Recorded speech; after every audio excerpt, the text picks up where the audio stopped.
माँ का बंटवारा। रोहन और मोहन दो भाई थे।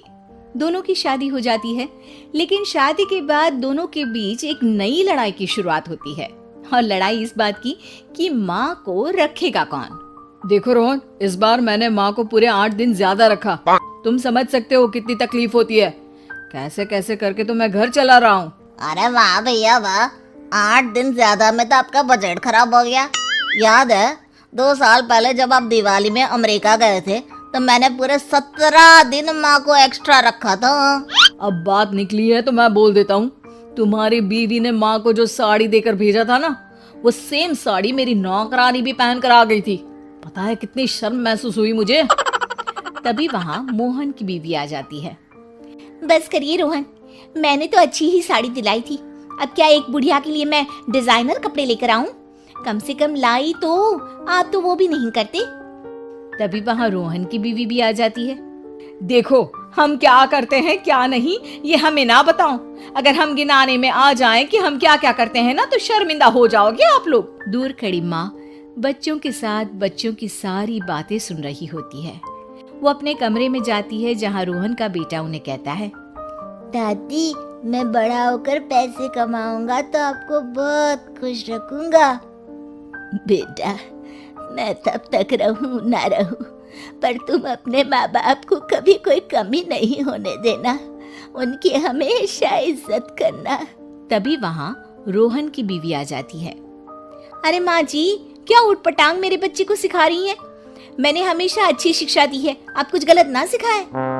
हाँ बहू, संस्कारों में तो मेरे ही कोई कमी रह गई थी। हाँ हाँ सुन लिया मैंने। जाइए अपने कपड़े समेटिए और निकलिए कुछ दिनों के लिए। हम भी सांस ले, थोड़ा तंग आ गए हैं।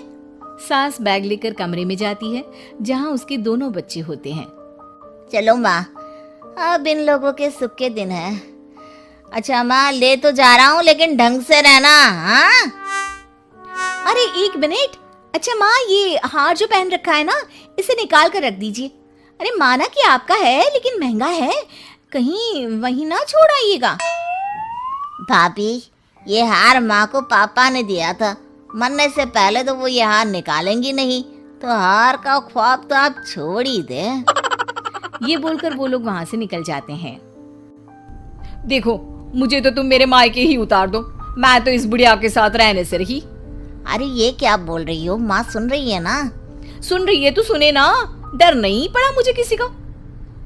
अरे बेटा जरा साइड में रोक ले, मैं सामने मंदिर दिख रहा है ना, वहाँ भगवान को हाथ जोड़कर आती हूँ।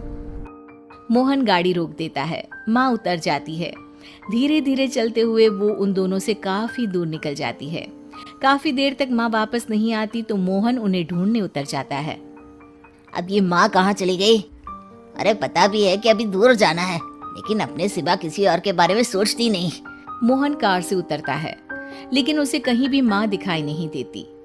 अरे माँ कहीं नहीं दिख रही, पता नहीं कहाँ चली गई। अच्छा है ना, तो जाने दो ना, लेट हो रहा है और मुझे नींद भी आ रही है, घर चलो बस। दोनों वहाँ से चले जाते हैं। 2 महीने बाद रोहन मोहन के घर आता है। मोहन, आज माँ को लेने आया हूँ। मैं नहीं चाहता था कि एक भी दिन लेट हो, और तू मुझ पर माँ को रखने का एहसान दिखाए। अब लेकिन माँ मेरे पास नहीं है। माँ नहीं है मतलब? वो तो मेरे पास भी नहीं है। कहाँ गई माँ? वाह, कभी माँ की चिंता की?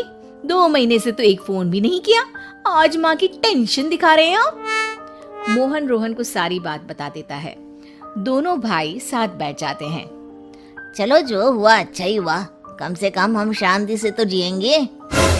हाँ, अफसोस तो बस उस हार का रह जाएगा जो वो साथ ले गई। उधर माँ शांति से एक वृद्धाश्रम के बेंच में बैठी होती है। गले में हार नहीं होता क्योंकि उसी को बेचकर वृद्धाश्रम का किराया दिया होता है।